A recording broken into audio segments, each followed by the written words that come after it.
looked at Caitlin Clark and they said when she was out over these 5 games with a quadricep injury, there was a diminished interest to some degree in the WNBA. I don't know how fair that is, but what I will ask you is this. Clearly, her return has obviously generated additional eyeballs. I have no doubt that the ratings are going to show as much. After taking 19 days off to recover and heal from injury, Caitlin Clark returned against the New York Liberty with a phenomenal, epic, legendary performance, something that the WNBA has never seen and something that sports fans only see once every 5, 6, 7 years.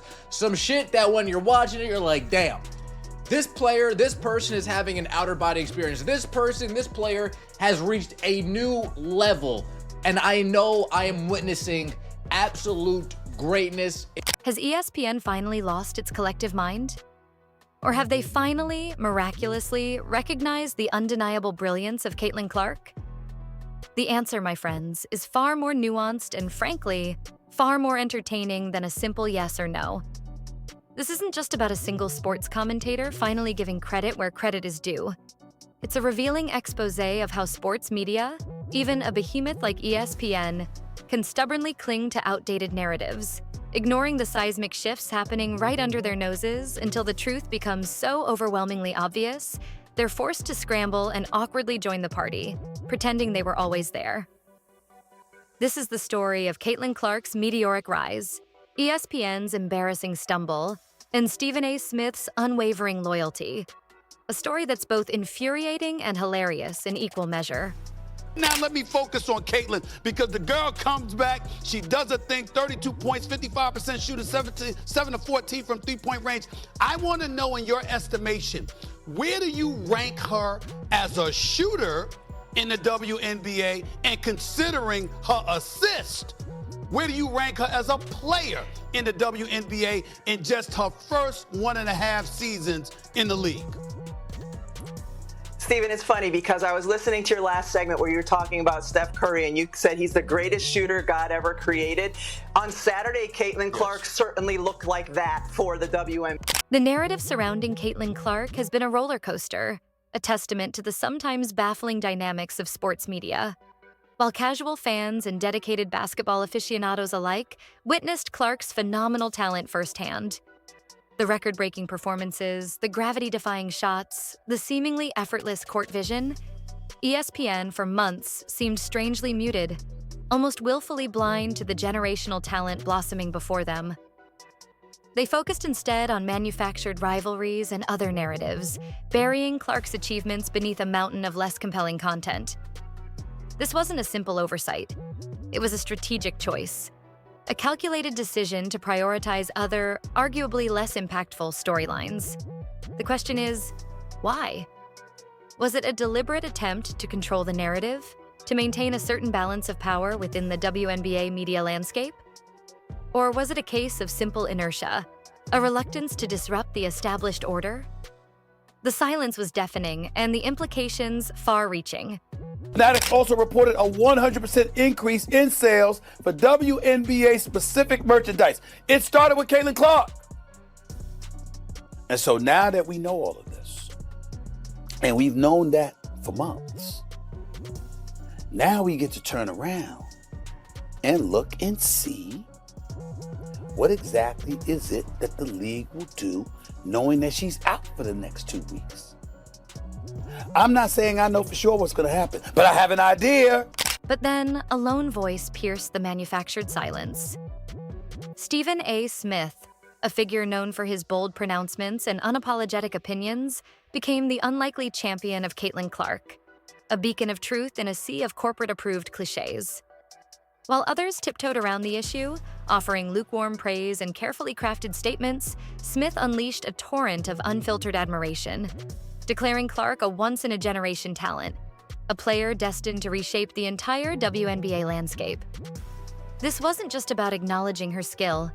It was about challenging the status quo, questioning the very fabric of ESPN's coverage strategy, and daring to speak truth to power, a risk few within the network were willing to take. His unwavering support in the face of potential backlash solidified his position as a true advocate for Clark and a stark contrast to the cautious approach of his colleagues. This bold stance, however, would have far-reaching consequences. The WNBA is literally living off of one player. Her name is Caitlin Clark. And Caitlin Clark is literally the whole entire league. And I try to tell you fans, you WNBA fans who are so pig-headed at times, they don't care about Nafisa Collier, they don't care about Aja Wilson, and these Paige Becker fans, yeah, they don't care about her either, bro. It's all about Caitlin Clark. The ratings went down 50% because Caitlin. One day, the downfall of ESPN will be studied. I've been on this train for a couple of years now. I grew up absolutely loving ESPN, all of the shows throughout my lifetime with all sports. ESPN used to be just about sports. Look what the topic they're talking about this morning. Look at this. Look.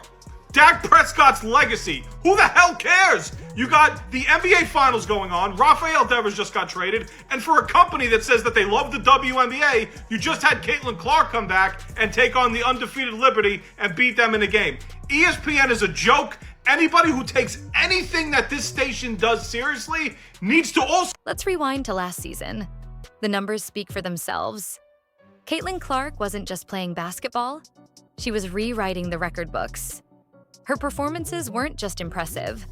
They were historically significant, defying expectations and shattering long-held records with a casual ease that left many speechless. Yet, ESPN's response was strangely muted. This wasn't a simple case of overlooking a rising star. It was a systemic failure to recognize genuine greatness. Instead of highlighting Clark's dominance, focusing on her game-changing impact, they opted for manufactured rivalries and tired narratives, diverting attention away from the truly exceptional talent before them. The question remains, why this calculated disregard? Was it a calculated strategy to manage the narrative, perhaps to prevent overshadowing other, less impactful storylines? Or was it a simple case of clinging to the comfortable predictability of the status quo, ignoring the disruptive force of a player rewriting the rules of the game? The answer, likely, is a complex mix of both. A troubling reflection on the priorities of sports media.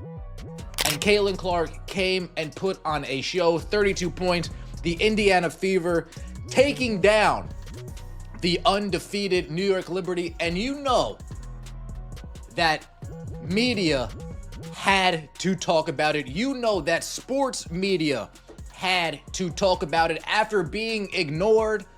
After nobody brings up the WNBA while Caitlin Clark's out, she's back, and so is the media talking about the WNBA. Some things that the old guard just don't want to admit, but it is. The reasons behind ESPN's initial reticence to fully embrace Caitlin Clark remain shrouded in speculation.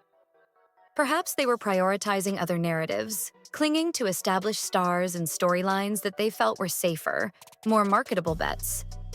Perhaps they feared disrupting the delicate balance of media attention within the WNBA, a carefully cultivated ecosystem where established players hold significant sway.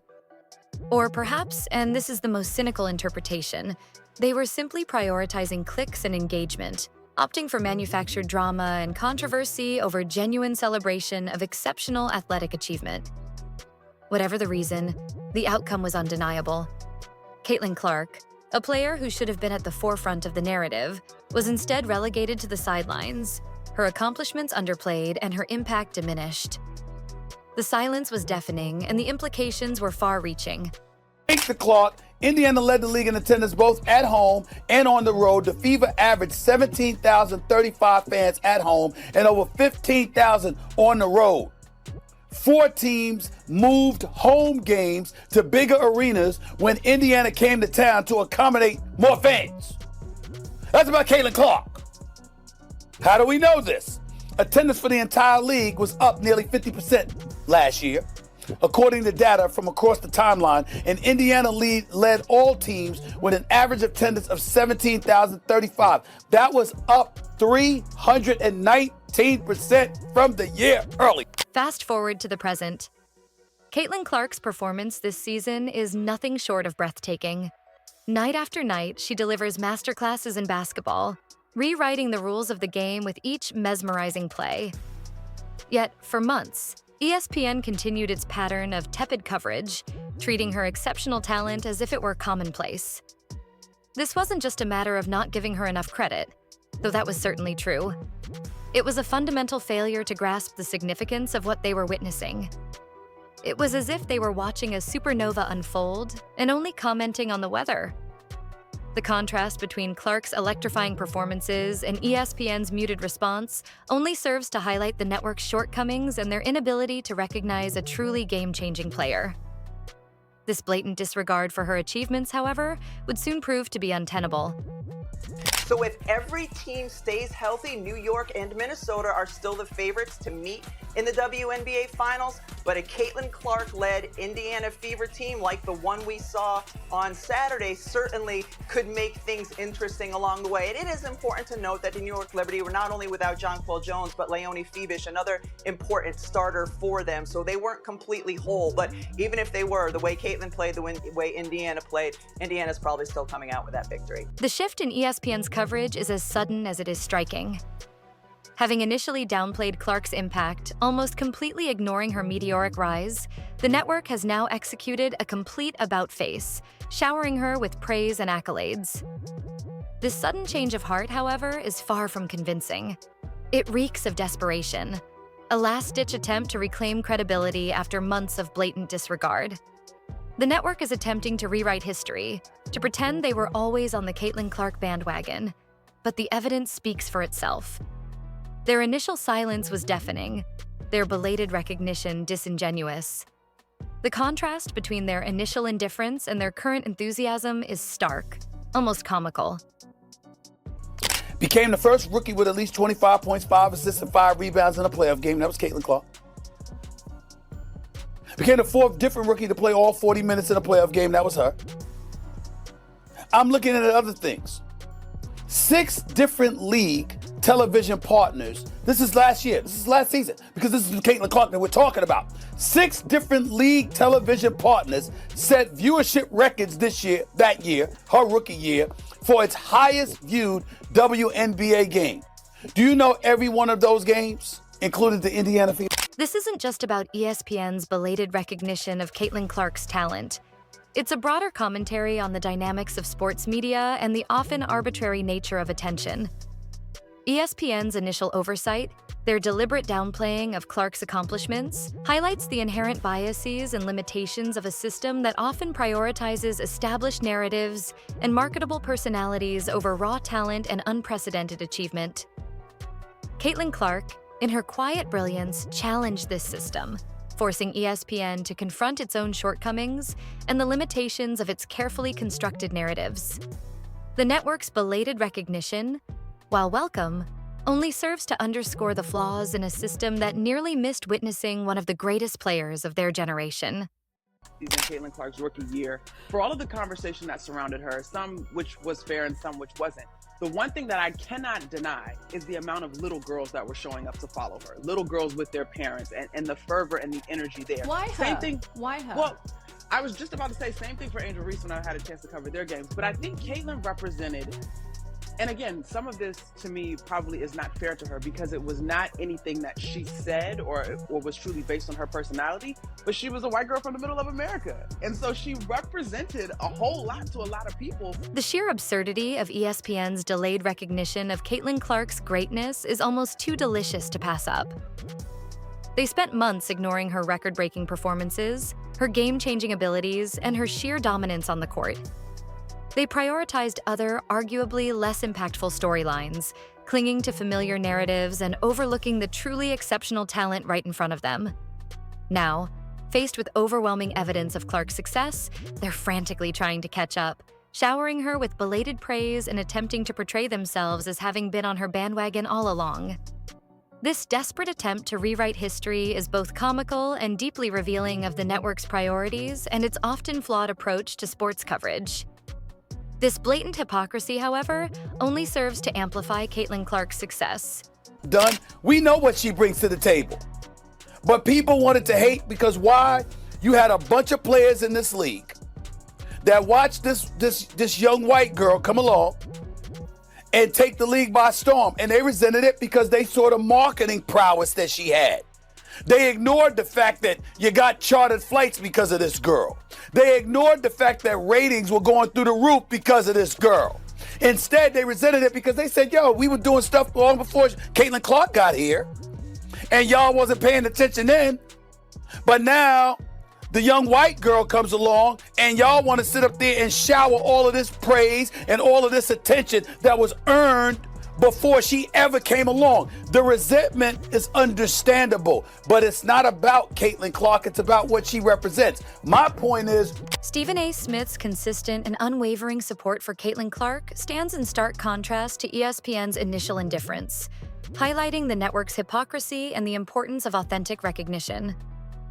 While ESPN initially downplayed Clark's achievements, Smith boldly declared her a generational talent, a player capable of transforming the WNBA. His unwavering support, even in the face of potential backlash, speaks volumes about his integrity and commitment to recognizing true excellence, regardless of the prevailing narrative. This sharp contrast only amplifies the network's initial oversight and underscores the importance of having voices willing to challenge the status quo and speak truth to power. It's a lesson in authenticity versus manufactured hype, a powerful reminder that genuine recognition matters more than belated praise. When Caitlin Clark was out with injury, were they talking about WNBA on First Take? No. Were they talking about the WNBA on NBA Countdown? No. Were they talking about the WNBA on NBA Today? No. Were they talking about the WNBA on Fox Sports? No. Were they talking about the WNBA on First Things First? No. Were they talking about the WNBA on the Colin Cowherd Show? No. But now, she's back, and of course, they are back. How receptive do you believe the WNBA is going to, I'm not talking about the league, but the players within the league are going to be towards Caitlin Clark moving forward now that we've seen what her absence, what kind of impact her absence provides? You know, I don't know that the two things are necessarily related in terms of them recognizing what it was like in her absence, but there was a moment in that game on Saturday, probably my favorite moment of the game, and it happened late in the first quarter when Breanna Stewart was guarding Caitlin Clark, and Caitlin Clark came down and cleared out the entire right side of the floor. You're going to see right here. Get out of here, guys. Get out of here. Breanna Stewart is a 6-time all-defensive player. They came down the floor after this moment, and they were just laughing. Caitlin Clark's journey is a powerful testament to the enduring power of talent, hard work, and unwavering self-belief. She didn't let ESPN's initial indifference or their belated attempts at recognition derail her. She continued to play her game, shatter records, and inspire millions. Her story is a reminder that true greatness ultimately transcends the limitations of media narratives and the biases of those who control the spotlight.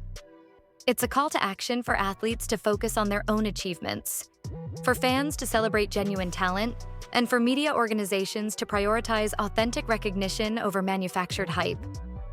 It is a reminder that sometimes the most compelling stories are the ones that challenge the established order. So, let's celebrate Caitlin Clark and all that she represents.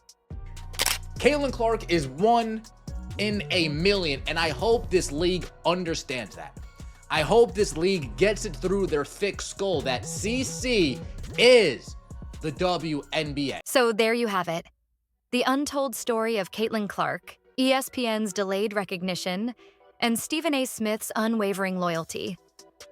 It's a story of talent versus media manipulation, of truth versus manufactured narratives, and of one commentator's courage to speak truth to power.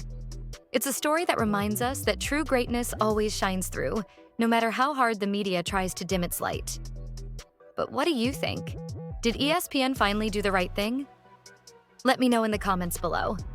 And don't forget to like this video, subscribe to the channel, and hit that notification bell so you don't miss out on more captivating stories like this one. Share your thoughts. I'd love to hear your perspective on this unfolding saga.